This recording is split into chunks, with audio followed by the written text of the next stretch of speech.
In this lesson, I'll show you how to attach animators to the shape properties. If I select the star, you can see I have animation on the inner size fraction. And if I select the arrow, you can see I have animation here. And you'll notice here we have the animator icon next to the ratio line height. This is the ratio. As you see, it's moving. And if I select the circle, you can see again we have the animator icon next to the start degree. So let's go ahead and do that. So first I'm gonna select everything and delete them.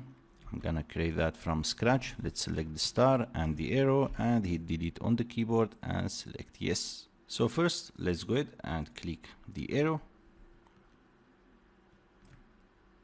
and let's reset the position.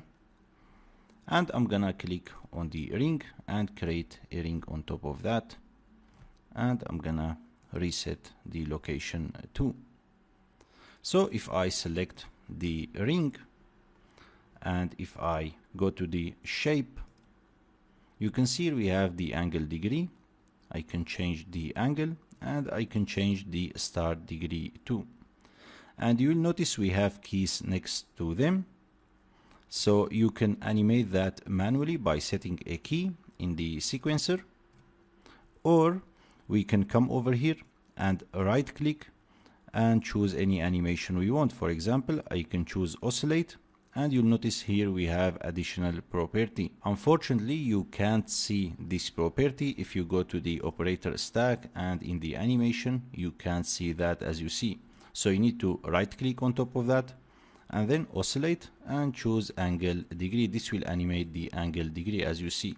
So now we have the animation, and you can go to the animators and change the values from here. For example, I can change that to cosine, to sawtooth.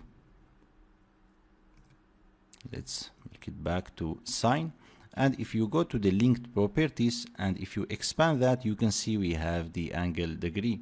This is what we are animating now. And if you expand that, you can control the magnitude, the max. So if I set that maybe to 50, you can see I am controlling the max number of the angle degree. So you have a lot of option to work with.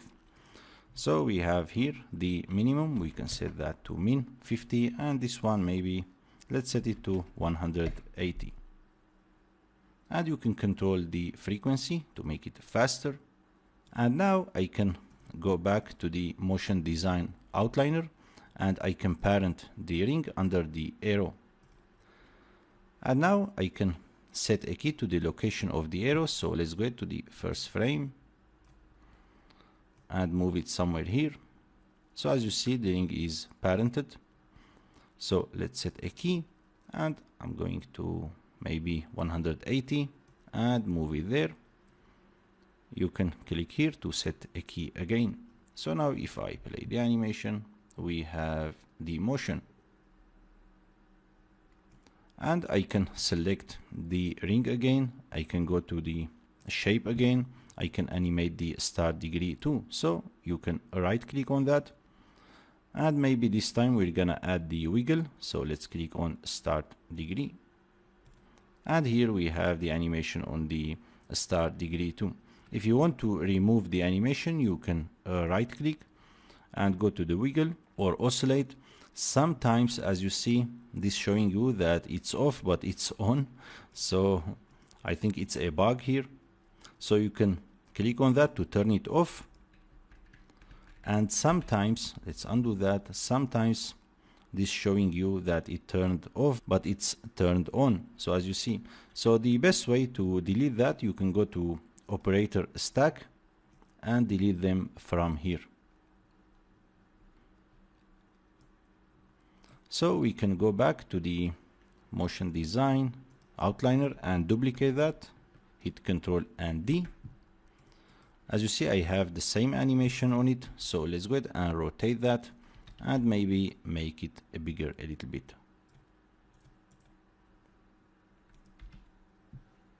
And here we have it. We can animate the properties of the arrow too. So if I select the arrow and go to the shape, I can animate the line arrow here,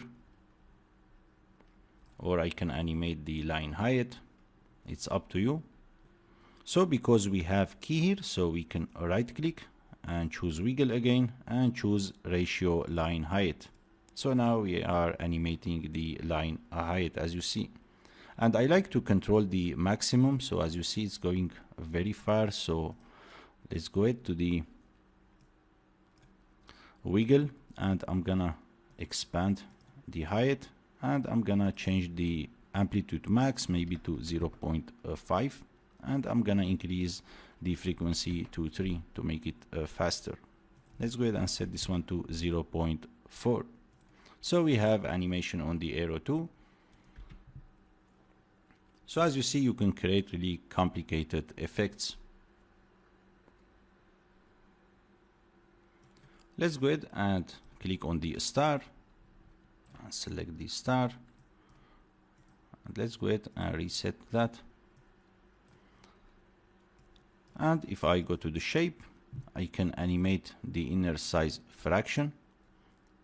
I can animate the bevel size because I have key here. That's why we can right click and choose any animation preset we want.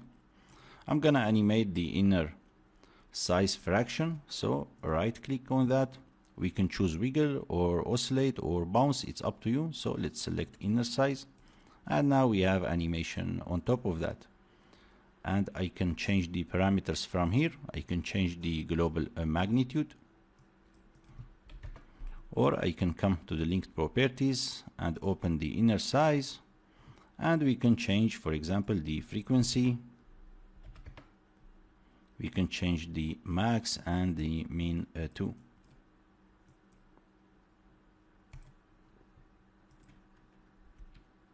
So in the next lesson, we're gonna continue.